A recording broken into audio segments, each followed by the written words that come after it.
Bismillahirrahmanirrahim. Assalamu alaikum wa rahmatullahi wa barakatuh. Alhamdulillahi rabbil alamin.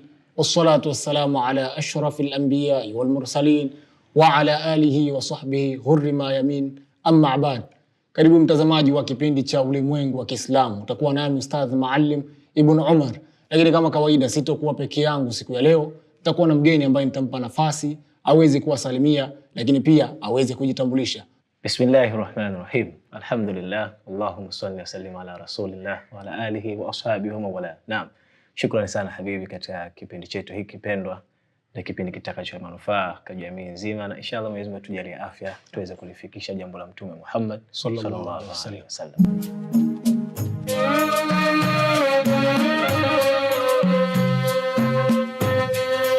Naam, leo tunaye Al-Ustadh Zubeiri ambaye atatupa mada ya kuhifadhi ulimi. Nini kuhifadhi ulimi? Kwa hivyo tunaye Ustadh Zubeiri ambaye yeye atatuwasilishia mada hii.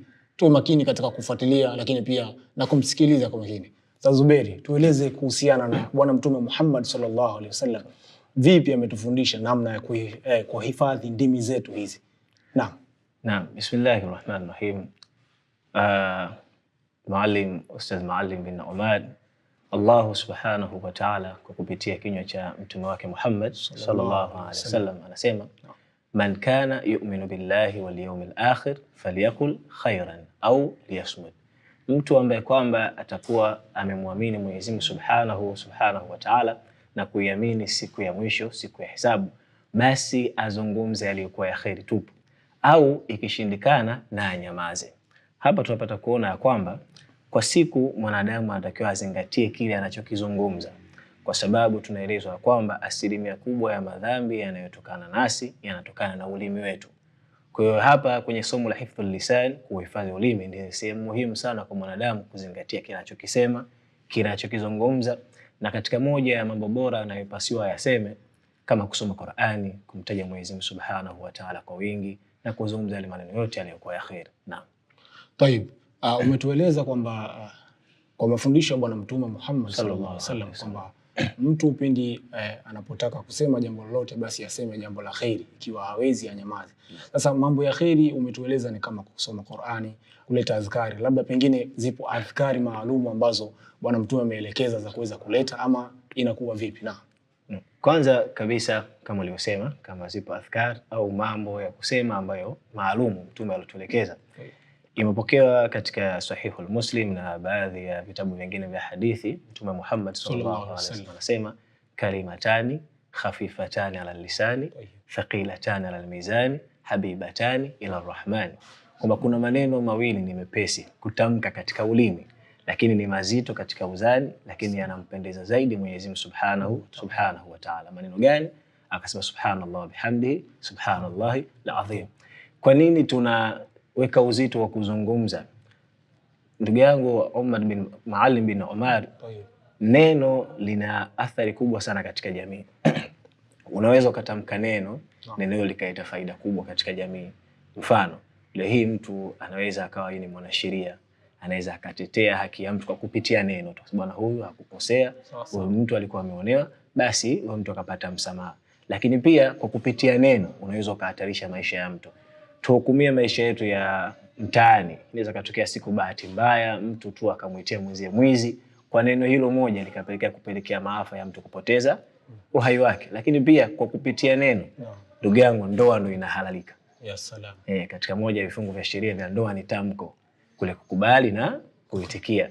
Lakini pia kwa kupitia neno ndio mke anaachwa. Ya salam. Kwa kupitia neno Mtume Muhammad sallallahu alaihi wasallam anasema mtu ataingizwa motoni. Mfano, leo hii sisi kwetu mtu akisema Mwenyezi Mungu ana mtoto, hilo ni jambo kubwa kabisa.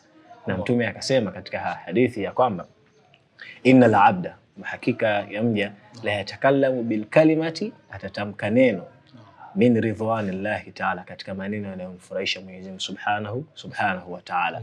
Kwa kupitia neno hilo atapandishwa daraja peponi.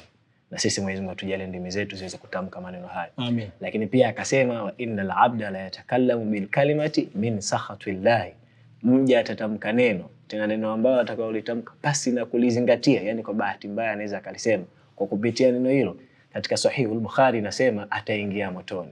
Katika Sahihul Muslim ataanguka katika shimo la moto kwa muda wa miaka 1070. Subhanallah. Kwa hivyo tunapata kuona neno kulizungumza, wewe unayezungumza tukulifikiria unazungumza nini na kwa wakati gani. Naam. Naam, mtazamaji wa kipindi cha Ulimwengu wa Kiislamu, tumepata faida kubwa sana kutoka kwa Ustadh Zubair Ibn Shumad kuwa neno pindi utakapolizungumza inategemea utazungumza kwa namna gani. Ikiwa unazungumza neno kwa ubaya, basi lile neno linaweza likaja kukuangamiza wewe siku ile ya Kiyama, lakini vile vile unaweza kuzungumza neno hilo likaja likakupa faida siku ile ya Kiyama. Kwa hivyo na tumepata kufundishwa hadithi kwa Bwana Mtume Muhammad sallallahu alaihi wasallam. Yapo maneno ambayo amesema kuwa Mwenyezi Mungu anayapenda maneno hayo, lakini pia ni mazito katika mizani, kwa maana ya kwamba saa zote sisi inahitajika ndimi zetu kuwa tunamtaja Mwenyezi Mungu, lakini tujiepushe na kusema maneno mabaya. Ikiwa huwezi kusema jambo zuri, kwa hadithi aliyonikuu Ustadh Zubair kuwa Mtume anasema ukiwa mtu hawezi kusema jambo zuri, basi anyamaze, akae kimya. Lakini yapo maneno au zipo adhkari ambazo tumeweza kufundishwa na Bwana Mtume Muhammad sallallahu alaihi wasallam za kuweza kusema. Pengine labda tumuulize Ustadh Zubair, labda yapo ni maneno mengine ama ni hizi adhkari tu zilizochaguliwa ndio zinazosema, ama inakuwa vipi Ustadh Zubair? Kwa makubaliano ya wanawachuoni wa fiqh na wengineo ya kwamba kwanza hakuna adhkari iliyokuwa bora kuliko kusoma Qur'ani. Kwa maana hapa tunapata kuona ni khairi mtu kama hana la kuzungumza katika wakati wake, katika kijiji chake, basi ni khairi asome Qur'ani. Na faida za Qur'ani kama zilivyokuja katika hadithi ni nyingi, hatuwezi kuzimaliza, lao tutataja moja moja, ni nyingi. Miongoni mwa faida hizo Mtume anasema zitakuja kumuombea mtu siku ya Kiyama. Yani Qur'ani yenyewe itamwambia Mwenyezi Mungu Subhanahu wa Ta'ala kwamba huyo fulani alikuwa akinisoma katika ulimwengu wake wa kidunia, kwa hiyo muingize peponi. Kwa hiyo ndio adhkari ya kwanza iliyokuwa bora zaidi. Kisha nyingine zinafuata kumswalia Mtume Muhammad sallallahu alaihi wasallam kama tunavyosomeshwa na mashekhe wetu, unapandishwa daraja, unafuatiwa madhambi, lakini pia kumtaja Mwenyezi Mungu kwa wingi. Tunapata kuona Mtume anatufundisha kuna neno ukilitamka katika mwisho wa uhai wako unaingia peponi. Ni kalima la ilaha illa Allah. Kwa haya maneno sisi ndio tunayotakiwa tudumu nayo kwa muda wetu wote wa maisha yetu, muda ambao utakuwa umekaa, umelala, unatembea, kama ilivyokuja katika Qur'ani katika suratul Imran. Mwenyezi Mungu anasema kwamba tumtaje hali ya kuwa tumetembea, tumesimama, tumelala.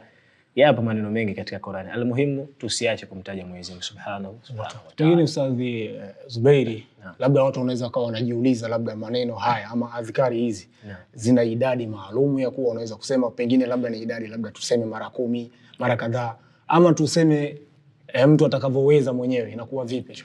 Naam, huu mlango upo wazi. Yani unaweza wewe ukakaa mwenyewe ukajiachia, leo nitasoma mara 1000, leo nitasoma mara 5, lakini kwa maelezo ya wanawachuoni kilichokuwa bora ni kufanya kwa kiwango. Na hapa wakasimamia hadithi ya Mtume Muhammad sallallahu alaihi wasallam, anasema habul a'mali lillahi adwamuha wa in qalla, kwamba amali inayompendeza Mwenyezi Mungu ni ile yenye kudumu hata ikiwa chache. Yani hata ukiwa kwa siku unasoma aya moja, basi hiyo ni bora kuliko siku ukakurupuka ukasoma msahafu mzima afu kakaa mwezi mzima ukashindwa kuisoma Qur'ani. Kwa hiyo tunatakiwa tudumu na adhkari zetu wala uko uchache. Mwenyezi Mungu anapenda Subhanahu wa Ta'ala. Naam, lakini tuangalie, hebu tuweze kuangalia kuwa tuambia kuwa mtu atakaposema neno baya kwamba hiyo inaweza kumletea shida, sio inaweza, yani itamletea shida siku ile ya hukumu, na pia anapata madhambi mtu huyo. Je, Bwana Mtume Muhammad sallallahu alaihi wasallam pengine katika mafundisho yake ameweza kuainisha kwamba mtu huyu pengine anayetamka maneno mabaya adhabu yake itakuwa ni adhabu gani? Labda kwa kupitia maneno haya ama kwa kuonekana, kwa kufahamika adhabu hiyo, pengine watazamaji wanaweza wakawaidhika kutokana na maneno ya Bwana Mtume ama na mafundisho ya Bwana Mtume Muhammad sallallahu alaihi wasallam. Zipo hadithi nyingi, lakini tuchukue hadithi moja. Hadithi hii ukitizama matni yake utaona kwamba kuna maneno inabidi tuyazingatie. Mtume anasema hivi, almuslim, yani muislamu wa kweli hasa man salima almuslimun au man salima an-nas, katika mapokezi mengine fi lisanihi wa yadihi. Yani wewe ili uweze kujinasibisha na uislamu wako kama mimi ni muislamu, basi kwanza hakikisha watu, Mtume alisema watu au waislamu wasalimike na ulimi wako. Kwa hapo tunapata kuona ikiwa watu hawasalimiki kwa ulimi wako, basi wewe huna nafasi na haustahili kuitwa Muislamu. Na wangapi katika sisi jamii inatuogopa, yani mtu asema mimi ukinitukana tusi moja nitakupa 100. Subhanallah. Hii ni hatari. Kwa Mtume hapa anatuonyesha ya kwamba Muslim ni yule ambaye kwamba watu watasalimika kuonekana na ulimi wake. Na Mwenyezi Mungu atujalie tuwe katika hao. Amen inshallah. Asante sana Ustadh Zubair, lakini pia nikushukuru wewe mtazamaji ambaye umetufuatilia tokea mwanzo, lakini kama ndo kwanza unafungulia chaneli yako, kipindi hewani ni Ulimwengu wa Kiislamu. Tunaye Ustadh Zubair Ibn Shomari, yeye ambaye ameweza kutuwasilishia mada nzuri kabisa, ni ya kuchunga ulimi, kuhifadhi ndimi zetu. Ipi faida tunayopata katika kutaja adhkari ama kusoma Qur'an? Ameweza kutuelezea Ustadh Zubair, lakini pia hasara zake ni zipi tumeweza kuziona kwa undani zaidi. Usitoke, tunakwenda mapumziko mafupi kisha tutarejea.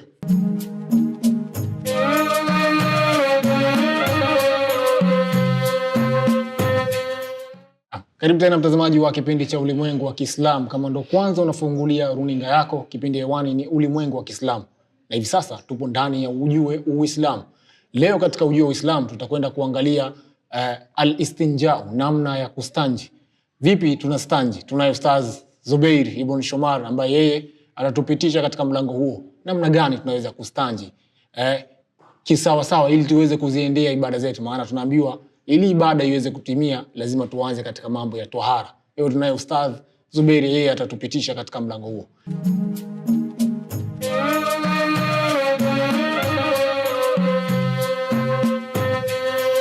Karibu Ustadh Zubair uweze kutupitisha katika mlango wa kustanji. Nini maana ya kustanji? Watazamaji wanataka waweze kuelewa mafundisho katika dini yetu ya Uislamu. Namna gani tunaweza kustanji? Karibu.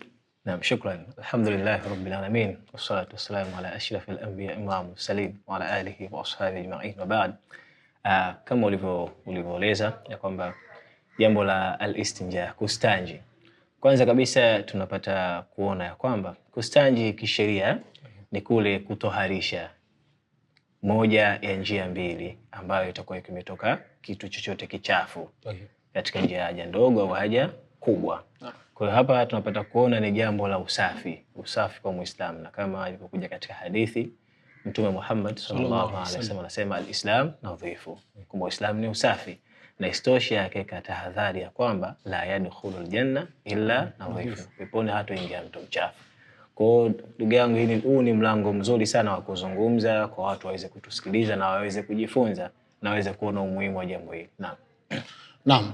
Kwa hivyo kwa mafundisho ya wanawazuoni pengine ni Bwana Mtume Muhammad sallallahu alaihi wasallam, labda namna gani mtu anaweza kujistanji, yani mafundisho tunayopata katika dini yetu kupitia ulama wetu, vipi mtu anastanji?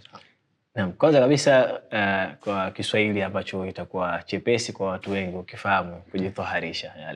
Al-istinjau ni kwa lugha ya Kiarabu. Kujitoharisha Uislamu umeweka kwa namna kubwa mbili. Ya kwanza ndio mustahabu inayopendeza, ya pili ni badali. Ya kwanza ni kwa kutumia kwa maji.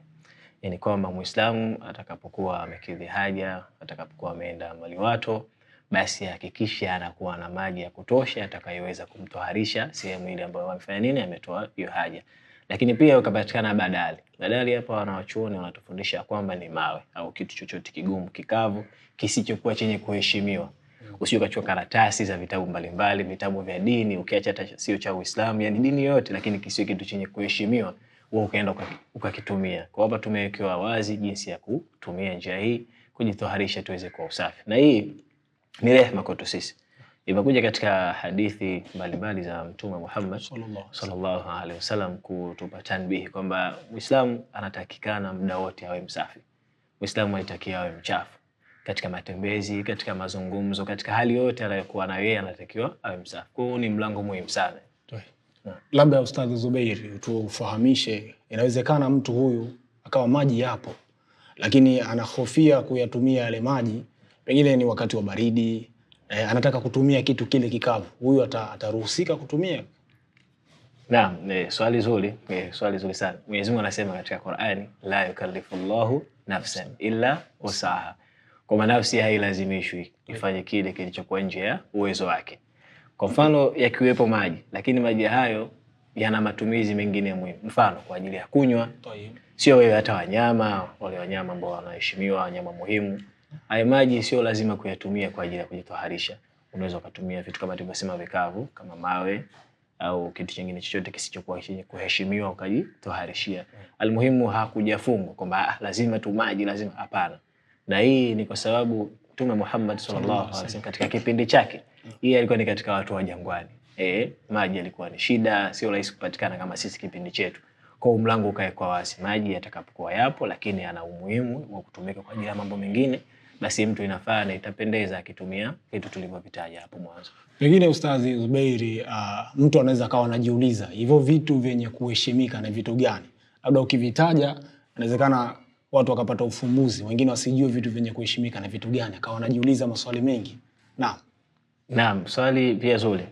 Asema tuna vitu vya recycle sasa tukitaja vitu ambavyo vyenye kuheshimika havifai kutumika kwa ajili ya kujitoharishia au ya kustanji, tumesema kama unaweza kutumia vitabu, karatasi za masafu au juzuu au vitabu vingine vya dini, kuheshimu dini za watu na kuheshimu mipaka ya watu, au labda nguo mathalan ambayo bado inatumika, muhimu, inafaa kwa ajili ya matumizi. Wengine wakaenda mbali, hata baadhi ya vyakula ambavyo vimeshatumika, mfano nafikiri ni mabunzi yale ambayo ya mahindi, vitu kama vile, yani bado vinakuwa vina matumizi na vinaheshimika katika jamii. Kwa hiyo havifai kwa Muislamu, kwa mtu yote ambaye anaweza akavitumia kujitoharishia. Asante sana Ustadh Zubeiri, nikushukuru sana. Lakini pia nikushukuru mtazamaji wewe ambaye ulikuwa nasi tokea mwanzo wa kipindi hiki mpaka tamati. Usitoke, baki nasi mpaka tamati ya kipindi hiki.